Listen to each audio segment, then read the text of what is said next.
월요일마다 만나는 뉴스 속 경제 시간입니다. 통신사와 카드회사에 대한 대형 해킹 사고가 잇따르고 있습니다. 많게는 수백만 명의 정보가 유출되면서 불안도 커지고 있는데요. 어떤 게 문제였고 앞으로 어떤 대처가 필요할지 이성일 경제 전문 기자에게 들어보겠습니다. 어서 오십시오. 안녕하세요. 네, 그동안 해킹 사고 하면 사실 남의 일처럼 그냥 넘어갔던 경우가 많은 것 같은데 카드사, 그리고 통신사 해킹은 사실 모두에게 해당되는 일일 수도 있잖아요. 그래서 저도 그렇고 주변 사람들도 그렇고 좀 불안해하는 사람들이 많은 것 같습니다. 예, 그럴만하죠. 벌써 올해 들어서 일어난 굵직한 해킹 사건만 해도 벌써 세 번째잖아요. 지난 4월 통신사 SKT에서 가입자 2,300만 명 유심 정보가 유출된 해킹 사고, 이게 시작이었고요. 자, 피해 규모도 그렇지만 해커의 침투가 시작된 시점이 2021년 8월, 이후로 3년 넘게 서버를 드나들었는데도 이를 몰랐다는 사실이 좀 충격을 줬었죠. KT는 수법은 달랐지만 정부 합동조사에서 문제 없다고 한 지 5달 만에 무단결제 사건이 발생한 거였고요. 이 사건 여파가 가시기 전 지난주에는 롯데카드에서 297만 명 개인정보 유출 사고까지 이어졌습니다. 자, 사실상 전 국민이 이용자인 통신업체망, 유출되면 곧바로 부정결제로 이어질 카드 회사망까지 뚫렸다는 점에서 지금 사태가 예사롭지가 않습니다.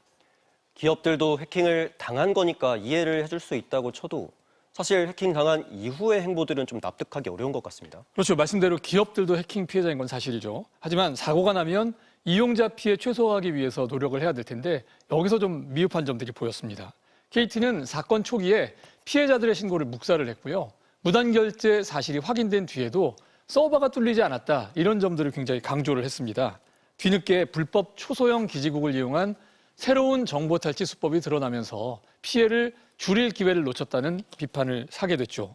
롯데카드도 처음에는 개인정보 제외한 1.7GB 데이터가 유출됐다고 밝혔는데 며칠 지나지 않아서 200GB, 또 297만 명의 개인정보가 유출된 것이 또 드러나게 되지 않았습니까?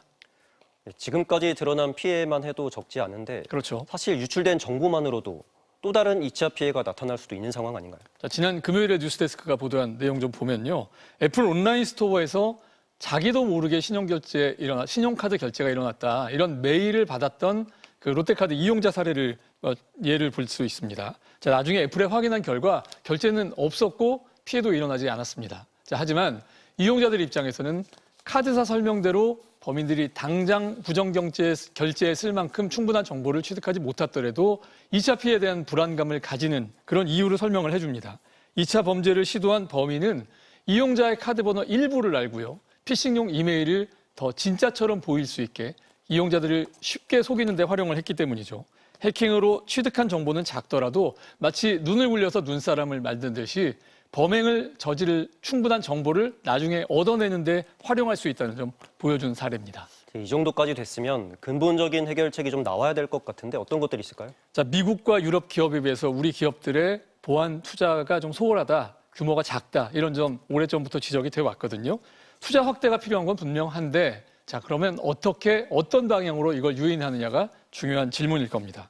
자, 그동안에는요, 사고가 벌어지면 정부가 새로운 규정, 또 가이드라인을 정하고 이걸 강화해서 기업이 따르도록 하는 그런 방식으로 대응을 해왔습니다. 자, 앞으로는 이보다 기업들이 스스로 위협 수준에 맞는 대응을 선택하고 그 결과 소비자들에게 보다 엄격한 책임을 질 수 있도록 하는 방향으로 전환이 필요해 보입니다.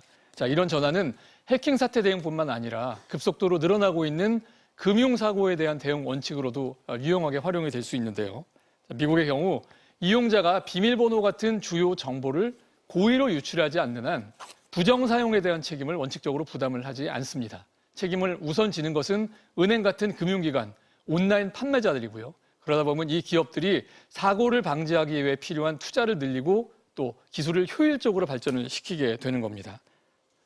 지금처럼 해킹 사고가 늘고 또 인공지능을 활용한 피싱 범죄까지 늘어나고 있는 상황에서는 좀 참고해 볼 만한 대목이라고 생각됩니다. 네, 통신 3사가 한 해 벌어들이는 돈이 4조 원에 달하고 그렇죠. 카드사들도 수천억씩 벌고 있는 걸로 알려져 있는데 그만큼 책임도 좀 다했으면 좋겠네요. 그렇습니다. 이성일 기자 잘 들었습니다.